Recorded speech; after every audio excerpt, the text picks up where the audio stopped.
ሰላም ጤና ይስጥልን በመላው ዓለም የምትገኙ ውድ አንድ አፍታ ቤተሰቦች እንደምን አላችሁ? ነው አንድ አፍታ ልታያችን ተጀምሯል።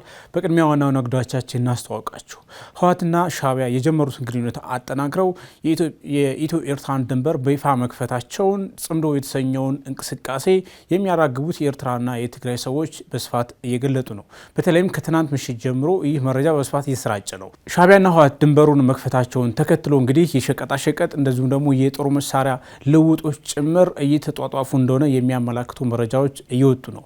የድንበሩ መከፈቱ የተፈራውን ጦርነት ያፋጥነዋል ወይስ ወደት ይወስድናል የሚለውን ጉዳይ እንመለከተዋል። የኢትዮጵያ መንግስት እስካሁን ድረስ ስለ ድንበሩ መከፈት ያለው ነገር የለም። ሁለተኛው ጉዳያችን የኤርትራው ፕሬዝዳንት ኢሳያስ አፈወርቂ የሀገራቸው 30ኛ ዓመት የነጻነት ቀን ወይም ከኢትዮጵያ ተገንጥላ ሀገር የሆነችበትን በዓል ባከበሩበት መድረክ ላይ ባልተጠበቁ አገላለጾች ስለ ኢትዮጵያ ውስጥ ጉዳዮች አነጋጋሪ ነገሮችን አንስተዋል።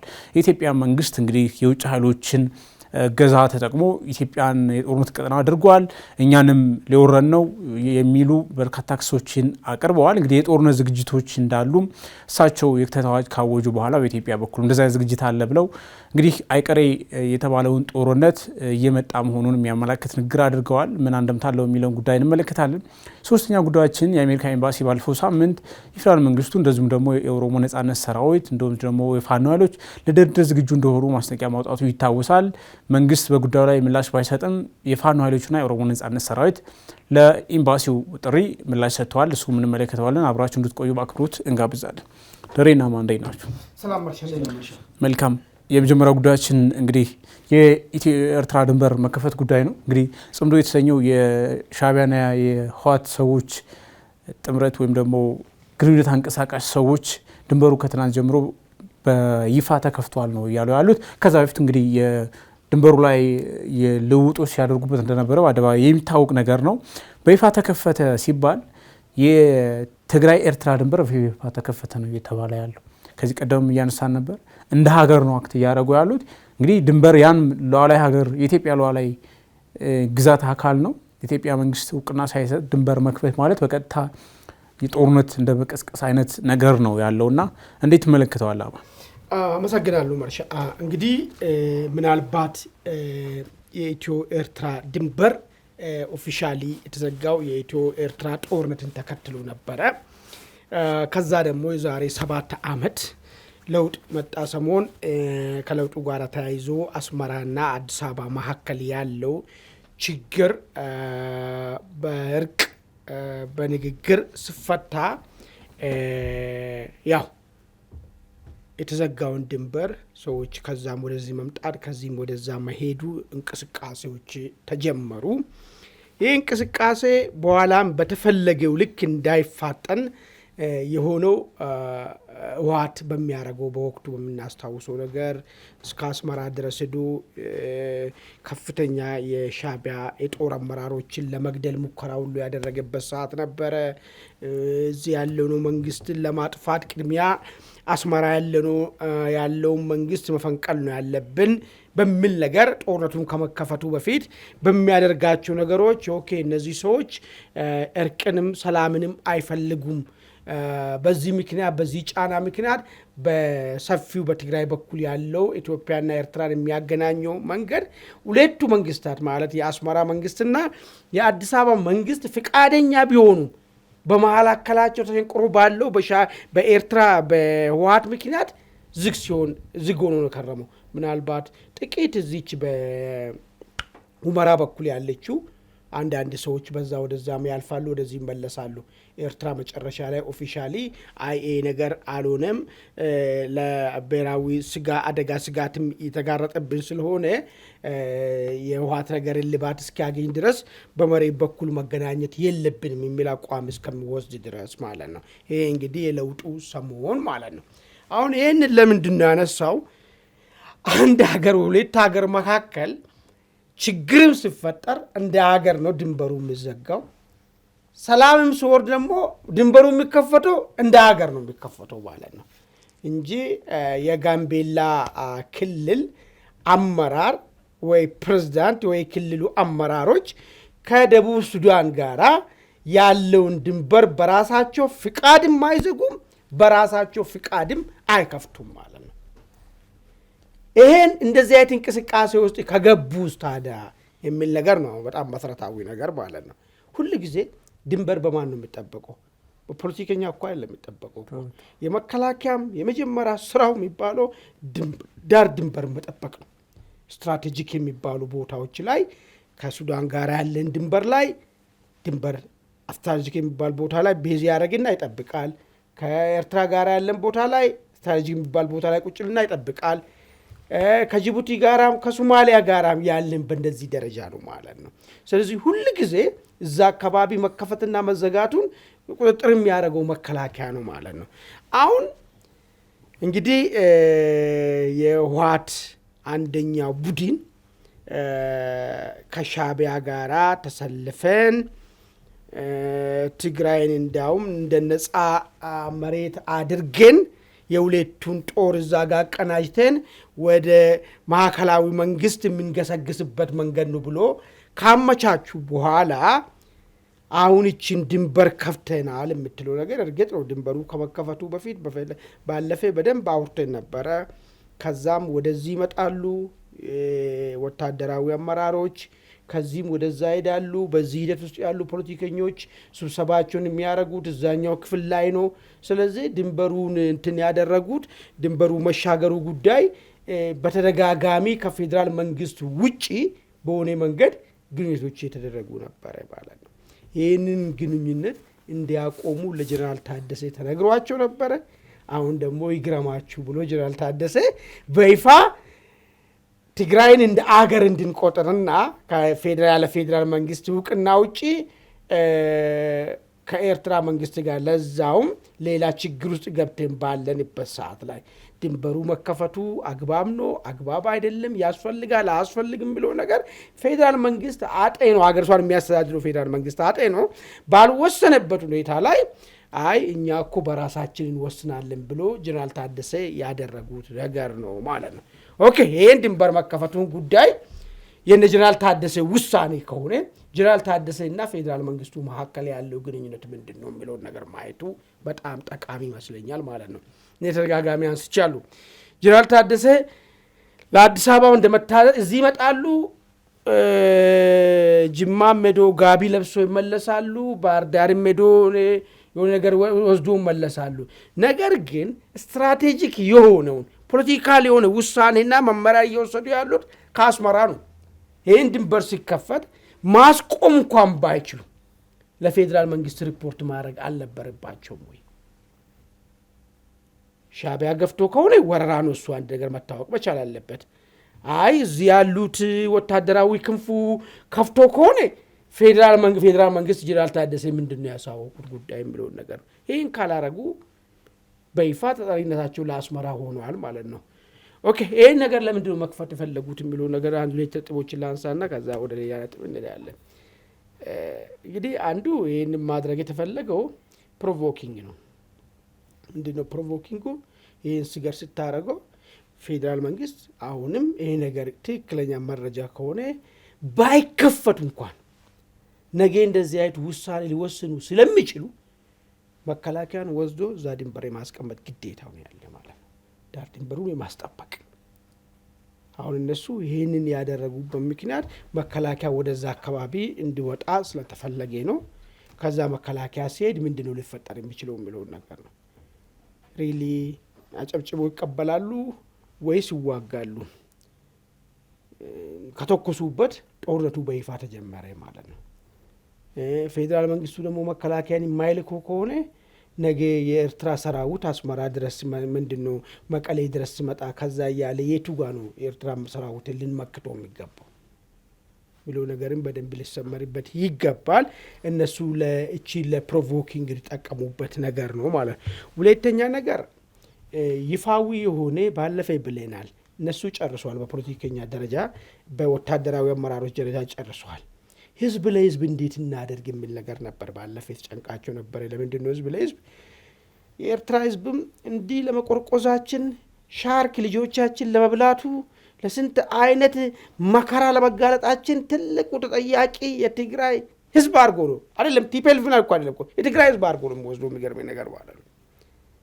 ልክ ትግራውያንም ሻዕቢያ ጄኖሳይድ እኛ ላይ ፈጽመዋል። እንግዲህ አሁን እስከቀየሩበት ሰዓት ድረስ ማለት ነው ስንሰማ ይኖር ነው። በሃዲያን ሰራዊት አምጥቶ አስመታን፣ በራሱ እንኳን ቢመታን ይሻለናል ምትን ደረጃ እስከመደብ ድረስ ማለት ነው። የሻዕቢያ ሰራዊት ዘር ማጥፋት ጄኖሳይድ ምን ጄኖሳይድ የሚለውን ቃል እንደ ትግረኛ ቃል እስኪመስል ድረስ ማለት ነው። ይህን ነገር የትግራይ እያንዳንዱ የትግራይ ሴቶች፣ የትግራይ እናቶች፣ የትግራይ አባቶች፣ የትግራይ ወጣቶች ይህንን ተደጋጋሚ ሲሉ ነበር። አሁን ወደ አብሮ ትብብር ብንመጣ ይህንን የተከልንበትን ህዝብን እንዴት አድርገን ይችን ማለፍ እንችላለን የሚል ነበር ትልቁ ጭንቅ ውስጥ ሲያስገባቸው ነበረው። እንግዲህ አሁን እሱን ለማለፍ ምንድን ነው ድንበሩ ይከፈታል። ያው እንደሚታወቅ የኤርትራ እናቶች ዱሮ ቡና ለመጠጣት ቡና ከዚህ ወጥቶ ሱዳን ሄዶ በሱዳን በኩል ዞሮ በከሰላ በኩል አድርጎ ያሳዝነኛል። አንዳንድ የጅማ ቡና ምናል እንደሚሽከረከር ማለት ነው። እንደዛ ነበር የሚሄደው ማለት ነው። አሁን ቀጥታ በዚሁ በንትን በኩል ይሄዳል ማለት ነው። በንግድ ትስስር በመፍጠር ያንን ከዚህ የፊት አእምሮ ውስጥ በሁለቱም በኩል የሰረጸውን ነገር እናጠራለን። ጠላት ሳይሆን ወዳጅ ነው።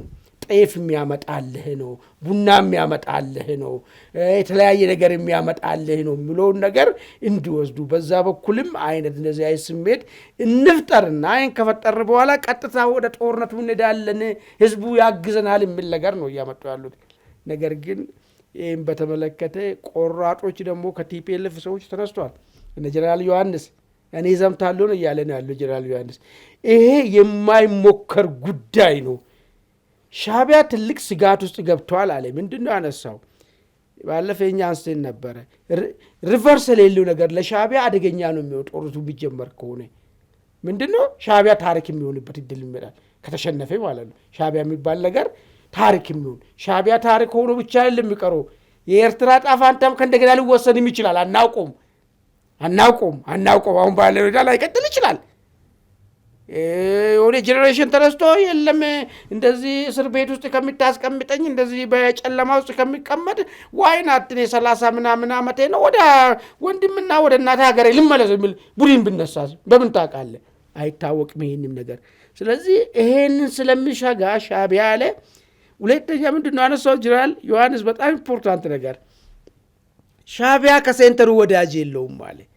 ዱሮ እኮ ይጣላሉ። ኢትዮ ኤርትራ ጦርነት ጊዜ ጣሉ፣ አይጨካከኑም አለ። ይሄ ትዝ ይላችኋል። ህወሓት ነው የተሰነጠቀ ጊዜ ያኛውን መለስ ቡድን ፕሮ ሻዕቢያ ተብሎ ነው በአብዛኛው በትውልድም በምናምንም አካባቢ ከሻዕቢያዎች ጋር ተያዙ ከኤርትራኖች ጋር ተያዙ ናቸው ተብሎ ስለሚታሰቡ አይጨክኑባችሁም ነው የሚባሉ። ነገሩ ደግሞ እነስዬ ተወልደው ወደዚህ ደግሞ ያለው ከሻዕቢያ ጋር ያለው ነገር ቁርጥ ብሎ መቅረጣ መቻል አለበት። እስከ መቼ በጀርባችን ይንጠለጠላሉ የሚል ነገር እሱን ነው ጀነራል ዮሐንስ እያነሱት ያሉ ማለት ነው። ከሴንተሩ ወዳጅ የለውም ሻዕቢያ። ድሮ እኮ ጨክኖ አይጨክኑበትም። የሆነ ነገርም በድንበር በኩል እንዲሄድላቸው ይደረግ ነበረ ተጣልተን ራሱ። አሁን ግን የሚሆነው ነገር ያለቀ ያከተመ ነገር ስለሆነ ሻዕቢያ ከፍተኛ ልቡ ትርትር እያለች ነው ያለችው። ከመቼ ነው መጥቶ የሚያጠፉኝ የሚል ነገር ነው። ይሄ ከመጣ ግን እኔም እዘምታለሁ አለ። ቅድም ያለው ቡድን እነተወልዴ ቡድን አሁን ከአዲስ በእናቱ ጌታቸው ሪብራንድ ተደርጎ ተረስቷል። አሁን ትግራይ ውስጥ ማለት ነው። ከሻዕቢያ ጋር የሚደረገውን እንተናነቃለን የሚል ቡድን ማለት ነው። ትብብር ሳይሆን እንተናነቃለን የሚል ቡድን። ስለዚህ ድንበርን በመክፈት የተጀመረው ነገር እልባት ካልተሰጠ ፌዴራል መንግስት ግዴታው ነው መከላከያ ሄዶ መዝጋት መቻል አለበት። ይህን የማይዘጋግን ከሆነ እዚህ ምንድን ወይ እንግዲህ አላማጣ ሲመጡ ዘጋ እንደሆነ እናያለን ማለት ነው። መልካም ደሬ፣ ወደ አንተ ስመጣ እንግዲህ የድንበሩ ጉዳይ እንግዲህ ኢትዮጵያ ፌዴራል መንግስቱ ነው ድንበሮችን የመቆጣጠር ኃላፊነት ያለበት በመከላከያ ሰራዊት አሰማርቶ በተደጋጋሚ ሲባል ነበር። ገና ውጥረቶች እያቆጠቆጡ ሲመጡ ይህ ነገር መከላከያ ዛ ድንበር ላይ መስፈር አለበት የሚል ድምፆች ይሰሙ ነበር። ነገር ግን አልሆነም። ይሄ ሳይሆን ቀርቶ እንግዲህ የጽምዶ የሚለው ነገር በይፋ ወጣ። እንግዲህ የሻዕቢያም ሰዎች ድንበር ድረስ መምጣት ሄዱ። ውጭ ያሉ የህወሓት ሰዎችም እዛ ጀስት ድንበሩ ድረስ በይፋ መረብ ድልድይ ላይ ጭምር በአደባባይ እያየናቸው ነው እና ከዛ ባለፈው ሳምንት ደግሞ ከዚህ ቀደም ነዳጅ ይሄዳል ወደ ኤርትራ ከትግራይ ይባልና ከኢትዮጵያ መሀል ሀገር ተነስቶ ወደ ኤርትራ። በዚሁ ምክንያት የፌዴራል መንግስቱ ነዳጅ አቅርቦትን ወደ ትግራይ ገድቦ ነበር። ከሰሞኑ ደግሞ ባለፈው ሳምንት ያየ ነው ሸቀጣሸቀጦች በገፍ ተሰልፈው በመኪና እየገቡ ነው ወደ ኤርትራ የሚል መረጃ ወጣ። አሁን ደግሞ በይፋ እንግዲህ የኤርትራ ነጻነት ቀን እነሱም እዚህ በ34ኛ በግንቦት ምናምን አድርገው መቀሌ አስመራም የጋራ የሚመስል ሁኔታ እንደዛ አይነት ነገር ድባብ ፈጥረው ባከበሩበት በዛው ማግስቱ ነው ተከፈተ በይፋ እየተባለ ያለውና ደግሞ ተከፈተ የተባለው የትግራይና ኤርትራ ድንበር ነው እንጂ ኢትዮጵያና ኤርትራ ድንበር አይደለም። ፌዴራል መንግስቱ እውቅና አልሰጠውም አክቹዋሊ። እና የፌዴራል መንግስቱ ይሄን ሪስፖንሲቢሊቲ ለምን ዘንግቶ እስከዚህ ጫፍ ድረስ እስከሚመጣ ያየው ይመስላል። እሺ ወደ ፌዴራል መንግስቱ ከመሄድ በፊት ግን አንድ በባክግራውንድ መልኩ መነካት ያለባቸው ሀሳቦች አሉ። በሻዕቢያና በወያኔ መካከል ለብሽሽቅ የሚመስል ግንኙነት ነበረ። የመጀመሪያ ለብሽሽቅ ያህል የተጀመረ እንደው ስጋ የማይለብስ ብለን አስበለው ነበረ። ነገር ግን ቀናት በገፉ ቁጥር ስጋ እየለበሰ እያየነው ነው። በደንብ የሁለቱ አክቲቪስቶች የሁለቱ አመራሮች እርስ በርስ የሚለዋወጣቸው ነገሮች በትክክል ግንኙነት መፍጠራቸውን በአደባባይ እየተመለከተው ነው። ከዚህ ቀደም ባለፈውም ስንወያይ ዶክተር አብርሃም የተባሉት ህወሓት የሚለው ነገር ታሪክ ሆኗል። ትግራይ ውስጥ ያለ እንግዲህ እዛው በአመራር ደረጃ ያሉ ናቸው። የፓርቲው እነሱ ህወሓት ብለው የሚጠሩትን የፓርቲው ቶፕ አመራር ከሚባሉት አንዱ ናቸው። እርሳቸው ምንድን ነው ያሉት? ከጎረቤት አገር ጋር ያለንን ግንኙነት በደንብ አጠናክረን ይላለን ብለው ተናግረው ነበር። በእርግጥም ራሳቸውን ልክ እንደ ሉዓላዊ ሀገር ቆጥረው ከጎረቤት ጋር ሀገር ጋር ያላቸውን ግንኙነት እያሳለጡ እንደሆነ በደንብ እየተመለከትን ነው። አንደኛው እንግዲህ ቀናትም ሳይገፋ በአደባባይ በትግራይ በኩል ያለው የኢትዮጵያ ሉዓላዊ ድንበር ተከፈተ የሚል ነገር አየን ከራሳቸው የመረጃ ምንጭ። መከፈቱ ምን አንድምታ አለው የሚለው ነገር ስንመለከት ቅድም አማንም ሄዶበታል። እንደው ያው ህወሓትና ሻዕቢያ ያላቸው ግንኙነት ጁኒየር ፓርትነር ነው የሚሆነው። ህወሓት የሻዕቢያ በአማርኛ በቀላል አማርኛ ወይ ሻንጣ ያዥ ወይም ደግሞ ገባሪ ነው የሚሆነው እንጂ ትከሻ ለትከሻ በኩራት ከሻዕቢያ ጋር ቆሞ የፖለቲካ ቀመሩን ቀምሮ ወደፊት የሚጓዝ ድርጅትም አይደለም። ካላቸው ታሪካዊ ዳራ ስትመለከት አሁን ያለው ቁመና የህወሓት ቁመና የሻዕቢያ ተቀጣሪ ወይም የሻዕቢያ አስፈጻሚ ነው እንጂ ትክክለኛ ለትግራይ ህዝብ ወይም ደግሞ ወክለዋለሁ ለሚለው ህዝብ ጥቅም ሊውል የሚችል ግንኙነት አይደለም። አንደኛው አውራ አንደኛው ጨፍራ በሚል መልኩ ነው የሚገናኙትም ማለት ነው። አሁን እንዳልከው የፌዴራል መንግስቱ እነዚህ ነገሮች በሙሉ በሉዓላዊ ግዛት ውስጥ አንድ ጠላት የተባለ ኃይል የሚፈነጭበት የፖለቲካ ድባብ ሲፈጠር ምን ማድረግ አለበት ነው። ከማን ነው የሚጀምረው? እንግዲህ ከጊዜያዊ አስተዳደር ጋር ያለው ግንኙነት የፌዴራል መንግስቱ በምን መልኩ ነው መቀጠል ያለበት? እንግዲህ ጊዜያዊ አስተዳደሩ ምንድን ነው? ሉዓላዊ ሳይሆን ያው የፌዴራል መንግስቱ እውቅና ሰጥቶት ማንኛውም በጀት የሚለቀቅለት የፌዴራል አካሉ የፌዴራል መንግስቱ ወይም ደግሞ የሀገሪቷ የፖለቲካ አካል ነው ተብሎ እውቅና የተሰጠው ሌጋል የሆነ አካል ነው። ይሄ አካል ነው እንግዲህ እያስፈጸመ ያለው ከሻዕቢያ ጋር ያለውን ግንኙነት እና የፌዴራል መንግስቱ ከጊዜያዊ አስተዳደር ጋር ሊኖረው የሚችለው ግንኙነት ቁልጭ ብሎ መታየት አለበት። አንደኛ ነው። ምክንያቱም እንደ ትሬተር እንደ ባንዳ እንደ አስፈጻሚ አክት እያደረገ ነው። የኢትዮጵያን ግዛት ሉዓላዊ ግዛት በጊዜያዊ አስተዳደሩ እውቅና ለሻዕቢያ ክፍት የሚሆን ከሆነ ትልቅ የሉዓላዊነት ጥሰት ነው። ሉዓላዊነት የሚባለው ቋንቋ ወይም ደግሞ ኮንሴፕት አደጋ ውስጥ ወደቀ። አንድ መንግስት ሉዓላዊ ነው የሚባለው በዓለም አቀፍ እውቅና የተሰጠውን ድንበር በሱ ይሁንታ ወይም ደግሞ በሱ ፖለቲካል ዊል ጉዳዮችን ማስፈጸም ማስኬድ ሲችል ነው። ያለሱ እውቅና ያለሱ ፍቃድ የጎረቤት አገር ጥሶ ወይም ኢንክሮች አድርጎ የሚገባ ከሆነ የአገሪቱ ሉዓላዊነት አደጋ ውስጥ ወድቋል ይባላል። በትግራይ በኩል ያለው የኤርትራ ድንበር የኢትዮጵያ ድንበር አሁን ተጥሷል ማለት ሉዓላዊነታችን ከጥያቄ ምልክትም አልፎ ኦልሬዲ ችግር ውስጥ ገብቷል ብለን እንደመደም ይችላል። እና የፌዴራል መንግስቱ ሊያደርግ የሚችለው ሁለት አይነት ሌቭሎች አሉ። አንደኛ የትግራይ ጊዜያዊ አስተዳደር የሚባለውን አስተዳደር በትክክል ቆንጠጥ የሚያደርግ እርምጃ ሊወስድ ይገባል። ለምን እስካሁን አሁን እሱን ታነሰዋለህ? ምን ማድረግ አለበት የሚለው እስካሁን ለምን አላደረገውም? አሁን ድንበሩ ላይ መቆጣጠር ነበረበት። ገና ግንኙነቶቹ ትንሽ ጭላንጭሎች ወይም ደግሞ ምልክቶች ሲያሳዩ ነው ይህን ማድረግ የነበረበት። ነገር ግን እስከ መጨረሻው ሰዓት ድረስ ቆሞ ነው እየተመለከተ ያለው የፌዴራል መንግስት። ነው እየተባለ ያለ። አሁን አማንም ሲል የነበረው ኦኬ እዛ ጋር ድንበርክን የማትቆጣጠር ከሆነ መሀል ሀገር ከመጣ በኋላ ነው ወይ ድንበር ብለህ የምትቆመው? እሱ ለምን መሆን አልቻለም ብለህ ታስባል? የትግራይ ጉዳይ እንግዲህ ኤክሰፕሽናል በሆነ መልኩ ነበረ መንግስት ትሪት ሲያደርግ የነበረው። ከዚህ ቀደም የሰሜን ዕዝን እናስታውሳለን። ትግራይ ውስጥ የነበረው የፖለቲካ ምስቅልቅል አለ እና በጣም በጥንቃቄ ልክ እጅ ላይ እንዳለ ብርጭቆ በጥንቃቄ ነበረ የትግራይን ፖለቲካ ትሪት ሲደረግ የነበረው። እንደው ዝም ብለህ መከላከያ ነዛጋ በምታደርግበት ጊዜ ከዚህ ቀደም የነበረው የባንዳነት ወይም ደግሞ የትሬተር አገር የመክዳቱ ሁናቴ የማይደገምበት ሁኔታ አይፈጠርም ብሎ መደምደም ይከብዳል። በመሆኑም እዛ የምታሰማራው መከላከያ ወይም የፌዴራል ኃይል በጥንቃቄ መመልከቱ እኔ ከስህተት ልቆጥረው አልችልም። ከዛ አንጻር ነው መንግስትም ሲያስኬደው የነበረው የሚመስለኝ ማለት ነው። እንደኔ ሪስኩን ከማየት አንጻር ትግራይ ውስጥ ያለው የፖለቲካ አቧራ መስከን አለበት። ትግራይ ውስጥ ያለው የፖለቲካ ድባብ በደንብ ከሰከነ በኋላ እውነተኛ የፌዴራሉ መንግስት አካል የሚሆንበት ድባብ ከተፈጠረ በኋላ የመከላከያ ሰራዊትን እዛ አካባቢ ብታሰማራም ችግር አይኖርም ከሚል አንጻር ይመስለኛል። እንደ ሆስታይል ኢንቫይሮንመንት ነው መቆጠር ያለበት።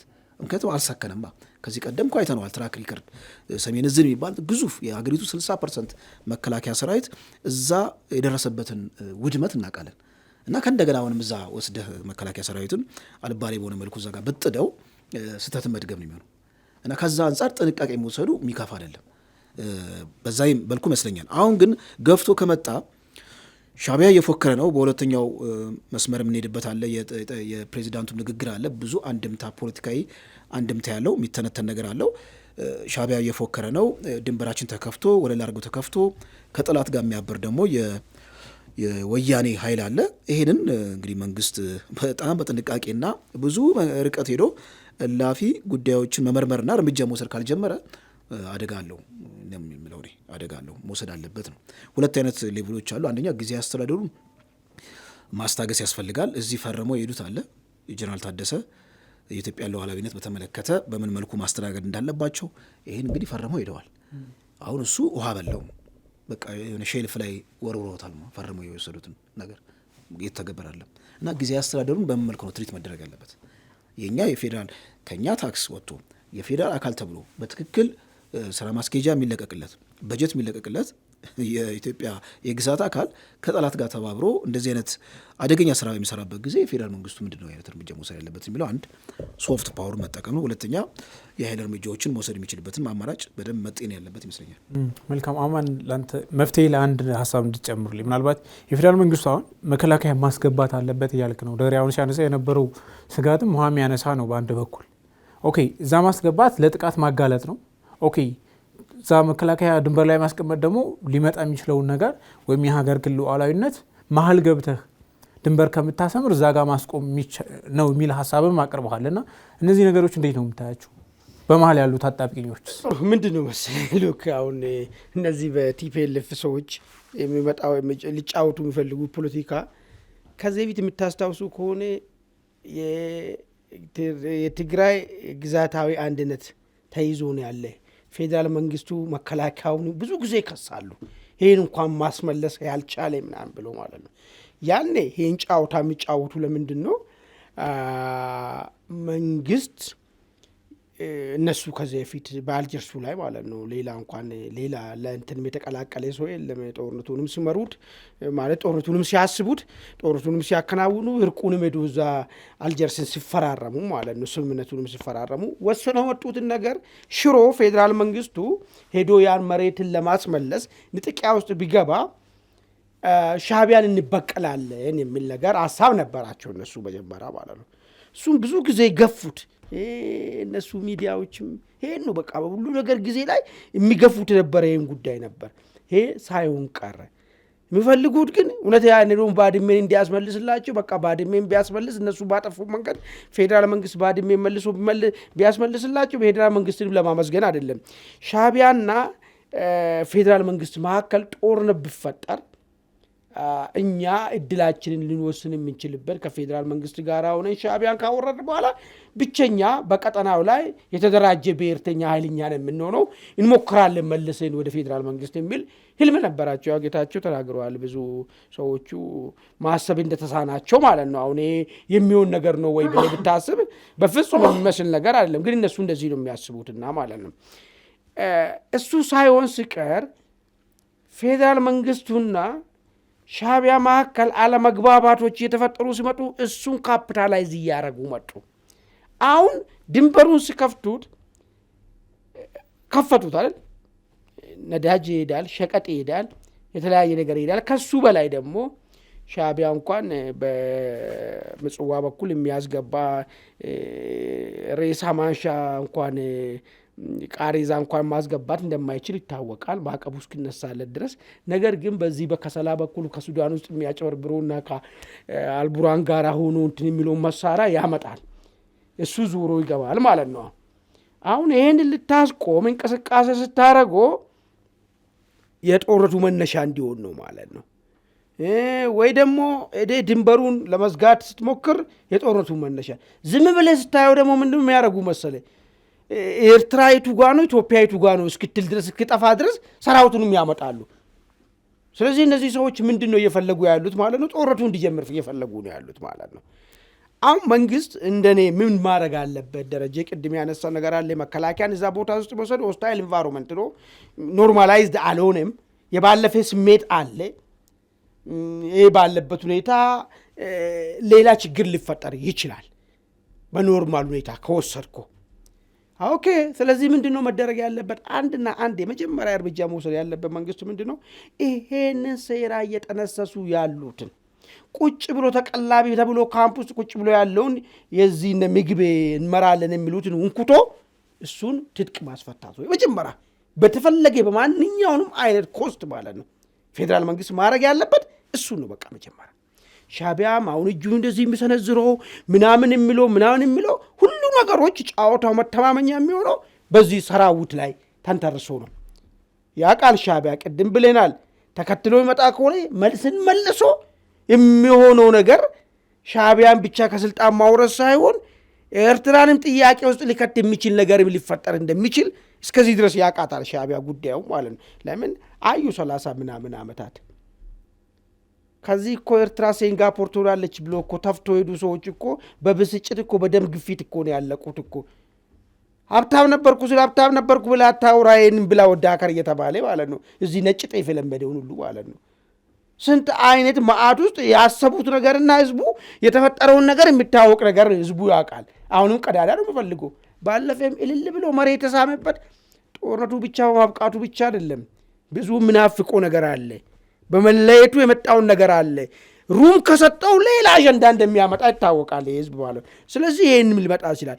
ምንድነው ማድረግ ያለበትን ሾርት መከላከያ እዚህ ያሉትን እነዚህም ምግቤና የተወሰኑ ሰዎች የያዙትን ሰራዊት እዚሁ አፍለ እዚሁ ትጥቁም ማስፈታት ነው። ከዛ በኋላ ሻዕቢያ እስቲ እውነት ልብ ካለ ይሞክሩ። እርግጠኛውን የሚነግር የወረረው መሬት ብለቆ ይሄዳል ማለት ነው። አልጀርስም።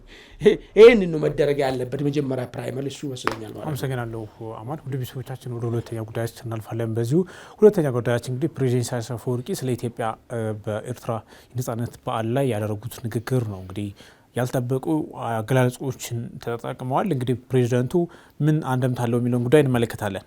ደሬ ለአንተ ድል ስጥና እንግዲህ ንግግሩን ተርጉሙም አንብበናል። ብዙ ነገሮች ናቸው የተነሱበት። እንግዲህ አንደኛው የኢትዮጵያ መንግስት የውጭ ኃይሎች እገዛ ታክሎበት ኤርትራ ላይ ጥቃት ለመፍታት ጦር መሳሪያ ያስገባ ወታደራዊ ዝግጅት እያደረገ ነው አይነት ነገር ክስ አቅርበዋል። እንግዲህ ኤርትራ ራሷ ወታደራዊ ዝግጅት እያደረገች እንደሆነ በይፋ በደንብ ሲነገር ሲዘገብ ነበር። የክተት አዋጅ ጭምር የሚመስሉ ነገሮችም ከዛ በታች የሆኑ ዜጎች ከአገር እንዳይወጡ ጭምር ማዕቀብ ተጥሎ ነው ያለው እንቅስቃሴ እና ፕሬዚደንቱ ያደረጉት ንግግር ስለ ኢትዮጵያ ያልጠበቁ ነገሮች መናገራቸው ብቻ ሳይሆን ጦርነቱ ፍጥጥ ብሎ መምጣቱን በግልጽ ተናግረዋል የሚሉ አመላክተዋል የሚሉ አስተያየቶች እየሰጡ ነው። እንዴት ታየዋል? ፕሬዚዳንት ኢሳያስ እንግዲህ ከተናገሯቸው ብዙም ለኢትዮጵያ ላይ በብዙ መልኩ መተንተን የሚገባው ሀሳቦችን ሰንዝረዋል። አንዳንዶቹ ፈገግታን የሚያጭሩ ናቸው።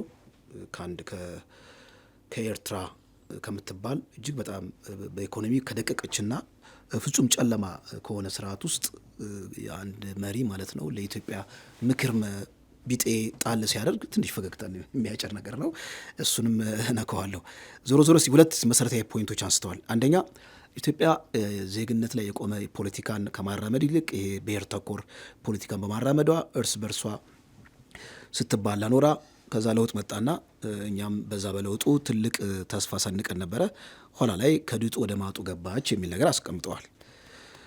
በእርግጥ ሻዕቢያ ኢትዮጵያ ዜግነት ላይ የተመሰረተ የፖለቲካ ስርዓት እንድትገነባ ይፈልጋል አይፈልግም የሚለው ነገር እስቲ ከሻዕቢያ ብሔራዊ ጥቅም አንጻር እንመዝ ነው።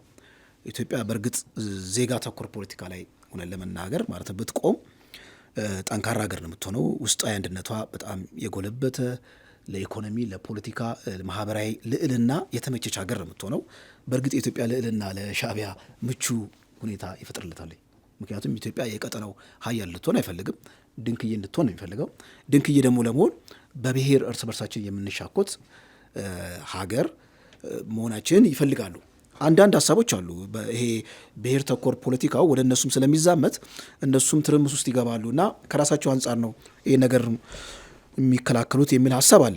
ይህን ግን አጥብቄ እንዳልልበት ይህን አርጊመንት አንድ ምንድነው እንቅፋት የሚሆንብኝ ምንድነው ሻዕቢያ እኮ በወያኔ ዘመን እኮ ብሔር ተኮር የፖለቲካ ፓርቲ ድርጅቶችን እኮ ምንድነው እንትን ይሰጥ ነበር፣ ሎጂስቲክ ሰፖርት ወይም ደግሞ ውስጡ ስልጠና ኢትዮጵያን የሚወጉበት ወይም ኢትዮጵያ ውስጥ የፖለቲካ ተሳታፊ የሚሆኑበትን ሁናቴ ሲያመቻች ነበረ። ለምሳሌ የዜጋ ተኮር ፖለቲካን የሚያራምደውን ግንቦት ሰባትን ይደግፋል። አት ዘ ሴም ታይም ኦነግን፣ የአማራ ዲሞክራሲያዊ ኃይል የሚባል አለ፣ የጋምቤላ አለ፣ ሌሎች አሉ አይደል፣ የብሔር ኃይሎች ኦጋዴን አለ እና የብሔር ኃይሎች መጠለያ እየሰጠ ለብሔር ኃይሎች መጠናከር በነፍጥ አንግበው ኢትዮጵያን እንዲወጉ የሚከላከል ኃይል ኢትዮጵያ ውስጥ ዜጋ ተኮር ፖለቲካ እንዲመሰረት ከልቤ ነው የሚጨነቀው ብሎ መናገር ትንሽ ፈገግታ የሚያጭር ነው፣ ወይም አያው ነው፣ ፓራዶክስ ነው ፖለቲካ ላይ ስትመለከተው። ሁለተኛ ቅጥረኛ ነው ይሄ መንግስት የሚል ነገር አንስተዋል። ቅጥረኛ የሚለውን ነገር ቅጥረኛ እንግዲህ ዌስተርን ካንትሪስ ወይም ደግሞ የምዕራባውያን ሀገራት የኢትዮጵያ መንግስት ለዛ የቀረበ ነው፣ የእነሱን አጀንዳን የሚያስፈጽመው ብለዋል።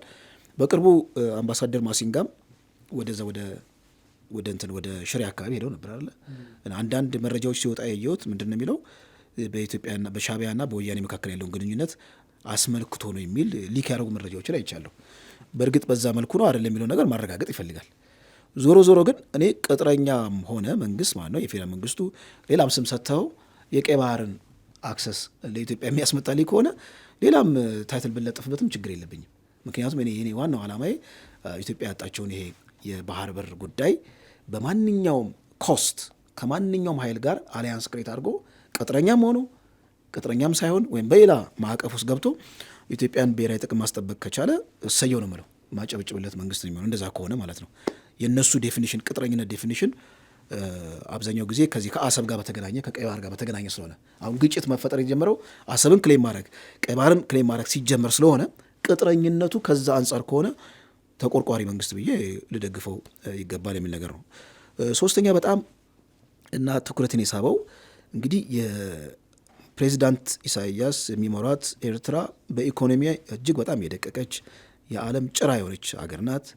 ፖለቲካሊ ድቅድቅ ጨለማ ውስጥ ያለች ሀገር ናት።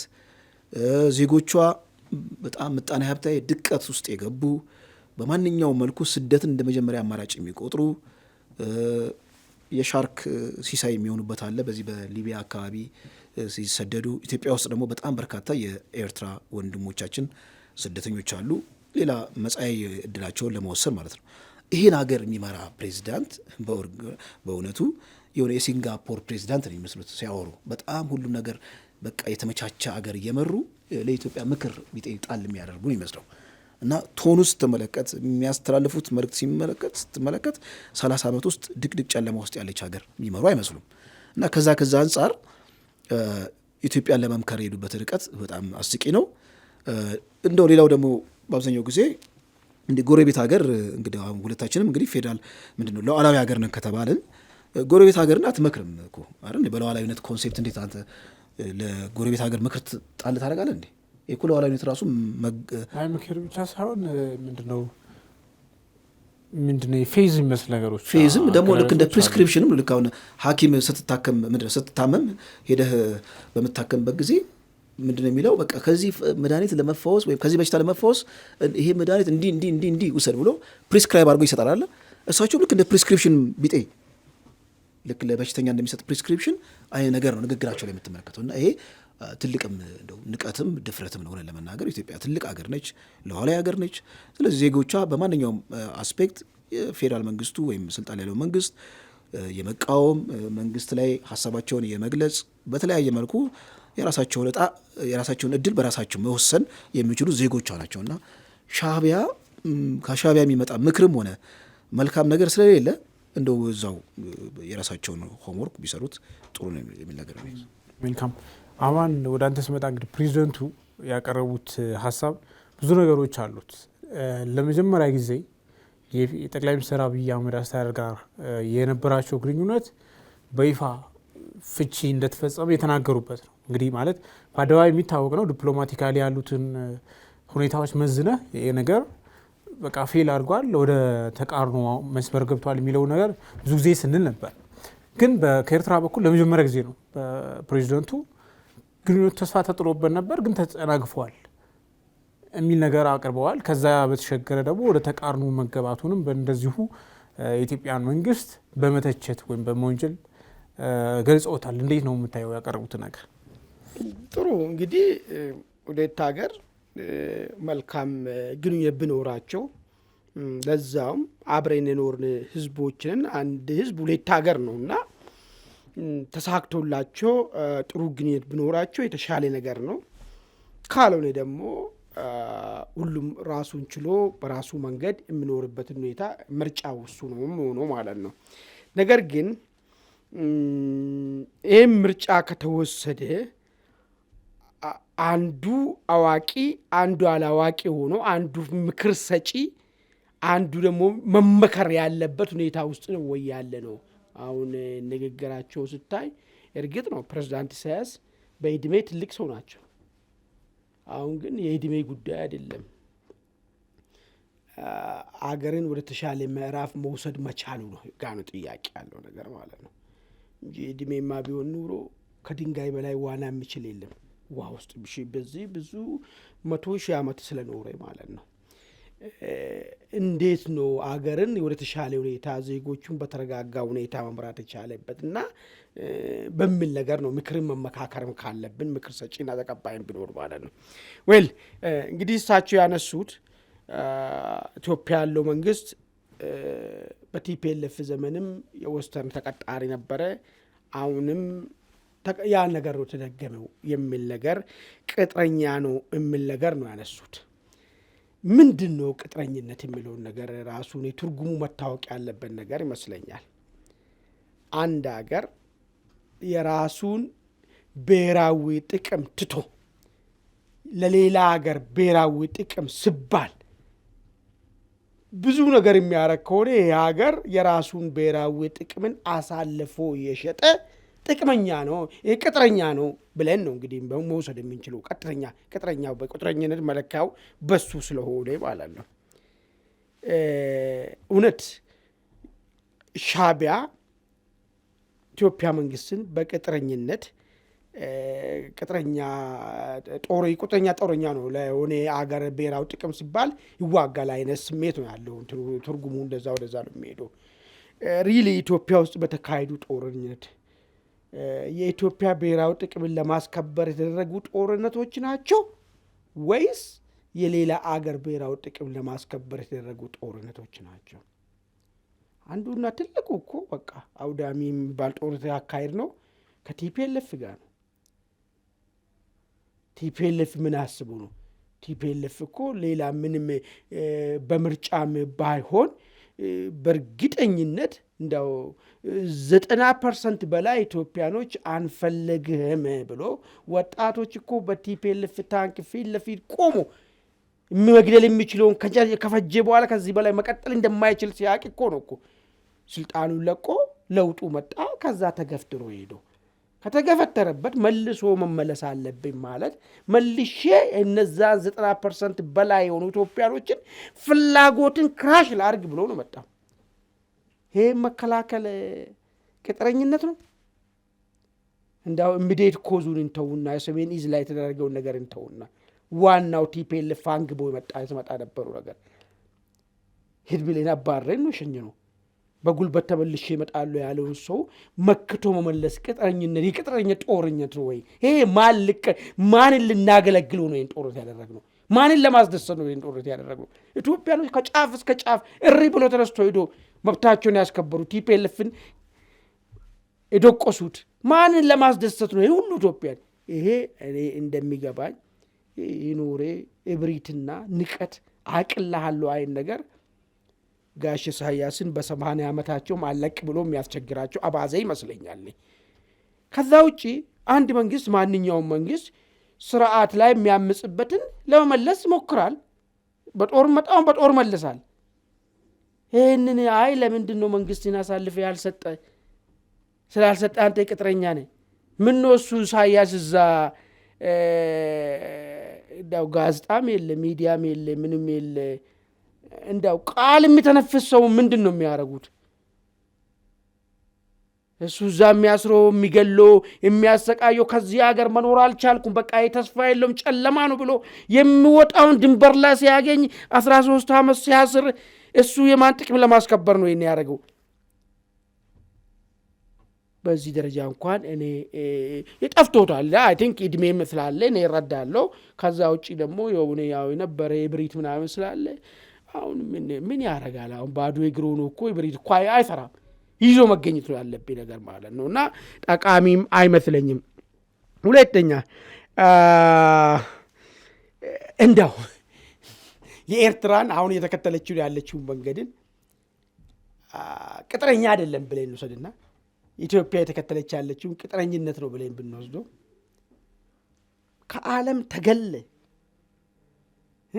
ዜጎች አንተ በሚገርም ሁኔታ እኮ ኢንተርኔት እኮ የለም እኮ እኔ ነቦአዚዝ እኮ ቱኒዚያ ውስጥ እኮ አመስ ጀምሩት እኮ ከሶስት ሰው አንድ ሰው እኮ ኢንተርኔት አክሰስ እኮ ያደርግ ነበር እኮ። ሻቢያ እኮ ዛሬ እኮ ከሀያ ሰው እኮ አንድ ሰው እኮ ኢንተርኔት እኮ አክሰስ እኮ ማያደርግበትን አገር ይዘው እኮ ነው እኮ።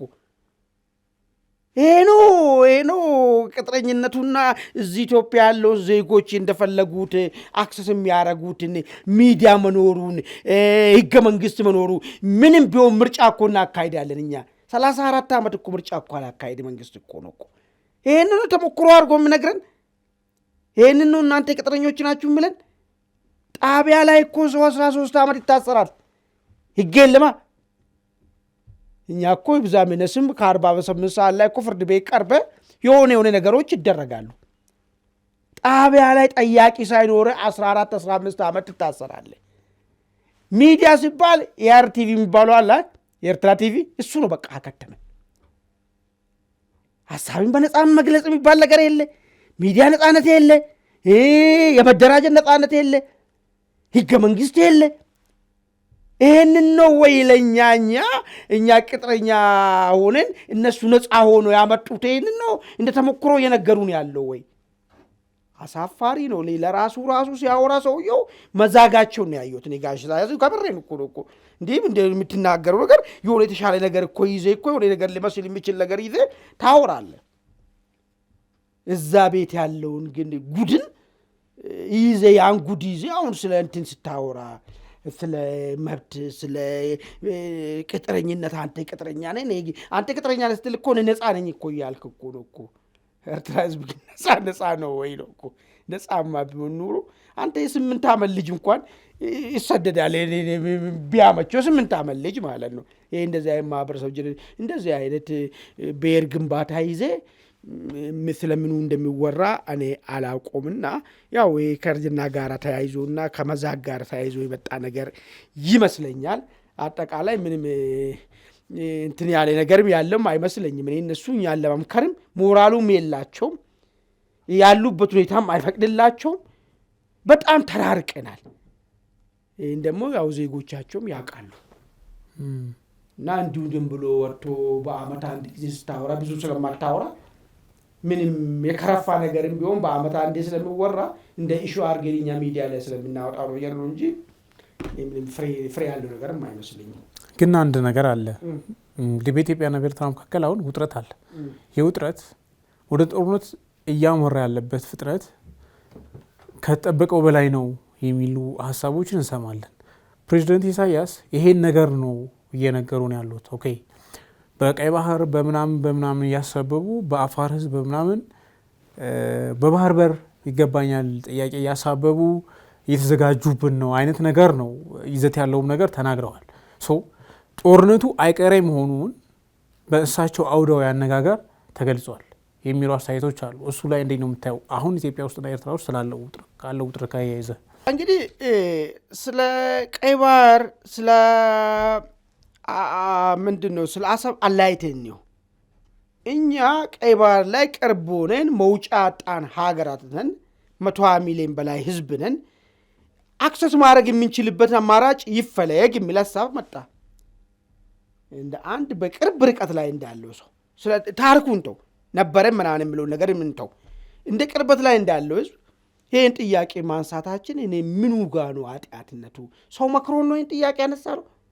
ይሄ ጥያቄ እኮ ዛሬ አብይ ያነሳ እንጂ በወያኔ ዘመን እኮ እነ ቅንጅት እኮ ይዞ ተነሱት እኮ እነ ህብረት እኮ ይዞ የምነሱ ነበሩ እኮ ሀሳብ እኮ ነው። ተቃዋሚ ፓርቲዎች እኮ አንዱ መታገያ አድርጎት እኮ የሚያነሱ ነጥብ እኮ ነበረ ጉዳይ እኮ ነው እኮ።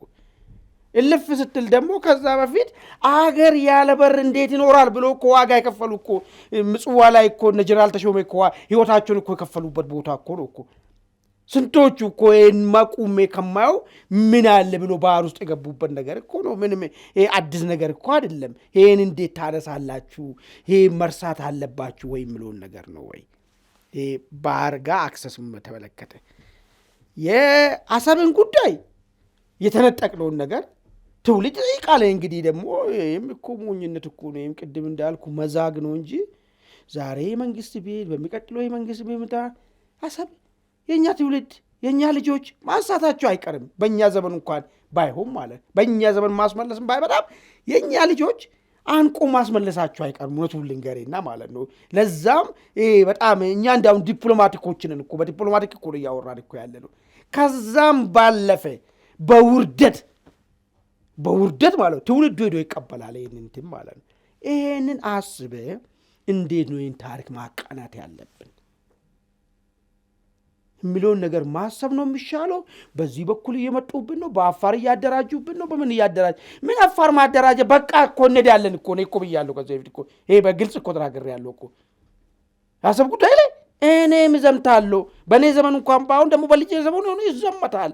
አይቀርም ይሄ ጉዳይ ማለት ነው። ምን እሳቸውን ደብቀን እኮ የምናወራ ነገር እኮ ለመደባባይ ያወራ ነው ጉዳይ ነው። ይሄ ጄኔሬሽኑ ጥያቄ ነው። ይሄናተን ይህንን የማስተካከል እድሉ ነበራቸው። አሁንም ቢሆን እድሉ አለ። ይሄ ወደ ጸብ ማንሻ እንዳይሆን ምክንያቱ እንዴት አድርጎ ይህን ነገሮቹ ሁለት ሀገሮች መካከል ያለውን ነገር ማስተካከል የሚቻልበት ሁኔታ እንዴት አድርገን እንፍጠር የሚለውን ነገር እድሉ ዛሬም አለ። ይህን እድልን ተጠቅሞ መብትህ እንደማብጣት በዚህ የከበቡ ነው በዛ የከበቡ ነው በዛና በዚህ የለውን ቀጥታ እንዳለን ነው እኮ ቀጥታ መሄዳችን አይቀርም ነው። ይህንን ነው ማወቅ ያለባቸው። ይመጣሉ ምናምን ብሎ ራሱ ዙሪያ ጥምጥም የለውም ልልፈልጌ ነው። እና ይሄ የሚቀርበት ጉዳይም አለን። ግን እድሉ አለ። እድሉን ተጠቅሞ ያስተካክሉ ነው ፖይንቱ ማለት ነው። አመሰግናለሁ። ማለት ወደ ቤተሰቦቻችን ወደ መጨረሻው ሶስተኛ ጉዳያችን አልፋለን። ሶስተኛ ጉዳያችን ከሰሞኑ አሜሪካ የፌዴራል መንግስት እንደዚሁም ተፋላሚ ኃይሎች ለሰላም ዝግጁ እንደሆኑ ማሳሰቢያ መስጠቷ ይታወሳል። ይህን ተከትሎ የፋኖ ኃይሎችና የኦሮሞ ነጻነት ሰራዊት ምላሽ ሰጥቷል። የፌዴራል መንግስቱ እያለው ነገር የለም። የኦሮሞ ነጻነት ሰራዊት በሰጠው ምላሽ መንግስት ለድርድር ዝግጁ አይደለም፣ እኔ ዝግጁ ነኝ፣ ስለዚህ የአሜሪካ ጫና ትፍጠርና ሀቀኛ ድርድር እንድንቀመጥ የሚል ነገር አስቀምጧል። የፋኖ ኃይሎች ደግሞ በርካታ ቅድመ ሁኔታቸውን አስቀምጠዋል። የመከላከያ ከአማራ ክልል ለቆ መውጣት፣ እንደዚሁም ደግሞ የብልጽግናን አጠቃላይ ጽህፈት ቤቶች የክልሎቹን መክሰም እና ተያዥ ቅድመ ሁኔታዎችን አስቀምጠዋል። እንግዲህ ሀቀኛ ንግግር ለማድረግ ካስፈለገ እነዚህ ነገሮች መፈጸም አለባቸው ብለዋል። ደሬ የታጠቁ ኃይሎች ያስቀመጡትን ወይም የሰጡትን ምላሽ እንዴት ነው የምታየው?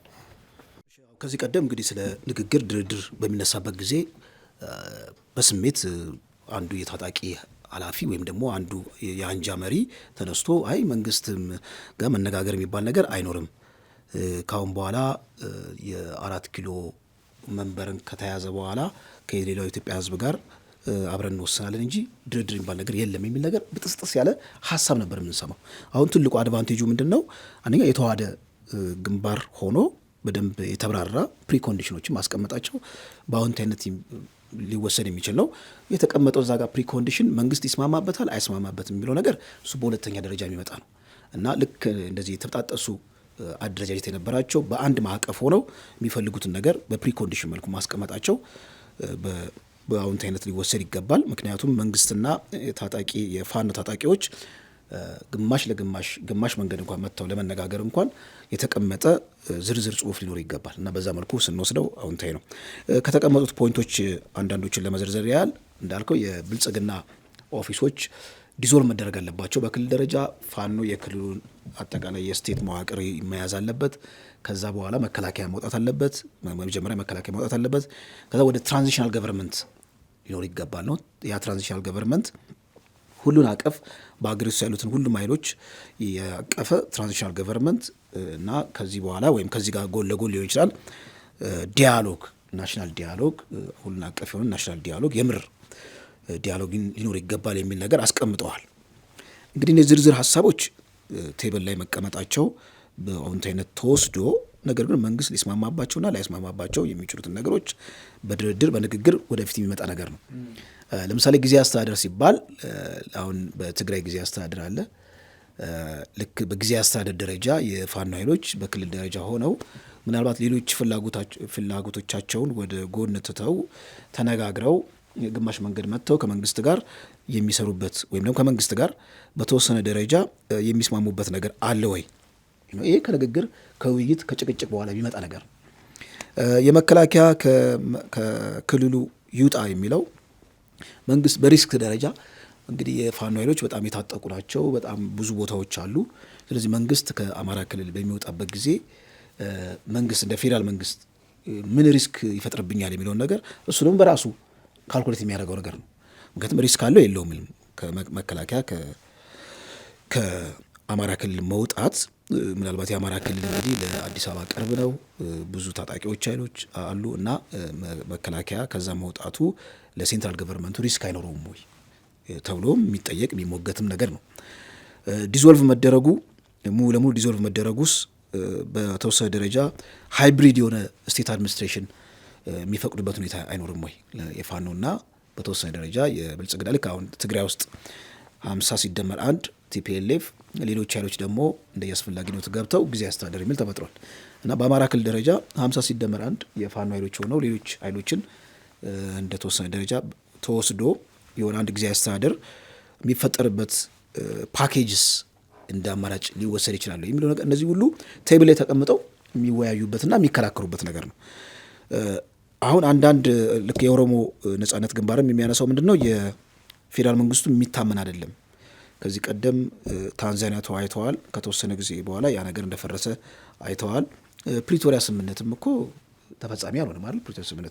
ፕሪቶሪያ ስምምነትም ምን ብዙ ርቀት ተካሂዶ እኮ በሶስተኛ አሸማጋይ ኃይሎች ውይይት ተደርጎ ተስማምቶ ፕሪቶሪያ ስምምነት ፌል አድርጓል። ፌል ያደረገው ከማን አንጻር ነው? ከመንግስት ቁርጠኝነት፣ ከቲፒኤልኤፍ የታማኝነት እጥረት። እነሱ ነገሮች ለውይይት ቢቀርቡም ዞሮ ዞሮ ንግግር ተደረገ፣ ተወያዩ ማለት በሶስተኛ ወገን ነገሮች ሪዞልቭ ይደረጋሉ ማለት አይደለም። ፕሪቶሪያ ስምምነት ምንም የፈጠረው እኮ ሰላም የለም እኮ እና እነዚህ ነገሮችን እንደ ድሮባክ ማየት ነው። ዞሮ ዞሮ ግን አማጺ ተብለው መንግስት የፈረጃቸው የፋኖና የኦሮሞ ነጻነት ግንባር ምላሽ መስጠታቸው በአዎንታዊነት መወሰድ አለበት። መልካም አማን፣ ወደ አንተ ስመጣ እንግዲህ በፋኖ ኃይሎች በኩል ከሰሞኑ የአማራ ፋኖ ብሔራዊ ኃይልን ከፈጠሩ በኋላ ምላሽ ሰጥተዋል። በአንዱ ክንፍ ያሉት በነዛ ክንፍ ያሉትም እንግዲህ የሰጡት ምላሽ ደረጃ እንዳለው ወይ ኦርጋናይዝድ የሆነ ነው፣ የተበጣጠሰ አይደለም፣ አዎንታዊ የሚባልም ነው። በመርህ ደረጃ ንግግርን እንቀበላለን፣ አስቸኳይ ተኩስ አቁም ይደረግ፣ ከዛ መከላከያ የፌዴራል ኃይሎች ከክልሉ ይውጡ፣ ከዛ በኋላ ትራንዚሽናል እዛ ክልሉ ላይም ይፈጠር፣ በሀገር አቀፍ ደረጃ ኢንክሉሲቭ የሆነ ናሽናል ዳያሎግ ይደረግና የጋራ መንግስት እንፍጠር እንግባባ አይነት የሚል ነገር አስቀምጠዋል። ኦላ የሚያስቀምጠው እንደዚሁ የፌዴራል መንግስቱ አይታመንም፣ ስለዚህ አሜሪካ ጫና ታደርግበት ለሀቀኛ ድርድር እንዲቀመጥ የሚል ነገር አስቀምጠዋልና እንዴት ታየዋል? እኔ እንደሚገባኝ ከሆነ ድርድር ማለት የሆነ ሀሳቦችን አሁን የዘረዘርካቸውን ሀሳቦችን ድርድር ቦታ ይዘህ ትቀርብና ከዛ እነዚህን ሀሳቦችን ለማስፈጸም ለመደራደር አቅምን ተጠቅመህ ይህን ነገሮችን ማሳካት ነው። ምናልባት አሁን የሚገልጻቸው ነገሮች ለድርድር ቅድመ ጥያቄ ግን ከሆነ ድርድሩ ምን ሊሆን ነው? ክልሉ በፋኖ በኩል የቀረቡት የክልሉ አመራር ዲዞልቭ ይሁን መጀመሪያ ለመደራደር ከሆነ ትጥቅ ምን ጦርነቱ ተኩስ አቁም ይሁን ለመደራደር ከሆነ የጋራ መንግስትን መሰረት የሚለው ለመደራደር ከሆነ ድርድሩ ምን ሊሆን ነው ሚልን ያው ጥያቄ ነው የሚጨርብኝ። እሱ ከሆነ ያንደራዳድ ማለት ካልተሳሳትኩ ማለት ነው። ለመደራደር እነዚህ ነገሮች መጀመሪያ መስተካከል መሟላት አለባቸው ከሆነ ድርድሩ ስለምንድን ነው የሚሆነው ነው ዋናው ነጥብ ማለት ነው። እንደሚገባኝ ድርድሩ ላይ ኦኬ ክልሉ ውስጥ ብልጽግና ይፍረስና የጋራ መንግስት ወይ ደግሞ ፋኖ መቆጣጠር አለበት ብሎም መቅረብ ይቻላል ድርድር ላይ ማለት ነው፣ ማንኛውም ነገር ማለት ነው። ከዛ በዛኛው በኩል ደግሞ ያለው ወገን ደግሞ መደራደሪያውን ያነሳና ከዛ መሀል ላይ ባለው ነገር ያኛው መሳቡን ትንሽ እንትን ብሎ የኛው መሳቡን ትንሽ ቀንሶ መሀል የሚያግባባቸው ነገር ይመጣሉ። ምንም እነዚህ ሁለት ሰዎች ለመገናኘት ይሄ የሚጠየቅ ከሆነ ሪሊ አሁን ያዘረዘርካቸው ነገር ተጠይቆ ከሆነ ባለፈ የአሜሪካ መንግስት ያለው ነገር ነው የሚሆነው ማለት ነው። አሁን የማይሆን ነገር ማለት ነው፣ የማይሆን ነገር ማስቀመጥ ነው የሚሆነው። ለመደራደር ይሄን የሚጠይቅ ከሆነ ድርድሩ ሲሆን ምንድን ነው የሚጠይቀው? አፍሪካ ልምራ ነው የሚሆነው። ኦልሬዲ እኮ አለቀ እኮ ተኩስ እኮ ትልቁ ነገር እኮ አንድ ድርድር እኮ ውጤታማ የሚባልበት አሁን እና ቲፒኤልኤፍ ትልቁ ግብ አድርጎ ሄዱ ተኩስ ለማቆም ነው። እሺ ተው ፋኖና ቲፒኤልኤፍ ያለበት ሁኔታ የተለያየ ነው ብለን ብናስብ እንኳን ወይስ ልክ ከዚህ በፊት የተቀመጠው ነገር ድርድር የምንቀበለው መንግስት ሁኑ ስንባል ብቻ ነው የሚለው ነገር እኮ ነው የሚያስመስለው የኛው ነገር። ትንሽ የተለጠጠ ይመስለኛል። ድርድር ምቹ ሀሳብም አይመስለኝም ሪሊ ይሄ ነገሮች ቀርቦ ከሆነ ማለት ነው። እንደሚገባኝ መንግስት ላይ አመኔታ ላይኖራቸው ይችላል። በኦላ በኩል የተነሳ መንግስት ለድርድሩ ታማኝ አይደለም፣ ለቃሉ ታማኝ አይደለም፣ ማሰሪያ ማስቀመጥ ከዚህ በፊት ምን የሚለው ነገር ነበረው ነገር ነው። ሶስተኛ ወገንን ጉዳዩን እኛም ይሁን መንግስትም የጊዜ መግዣ ወይ ደግሞ እንትን ነገር ሳይሆን ትክክለኛ ችግራችንን በእንትን ለመፍታት ጫና ይደረግብን የሚል አካል በሶስተኛ ወገን ማለት ነው። አሁን መንግስት እንዳውም ለጫና ይመቻል፣ ለንስቴት አክተር እንኳን ለጫና አይመችም። መንግስት እርዳታን ብድርን ብዙ ነገር የምትደራደርበት ነገሮች ይኖራሉ።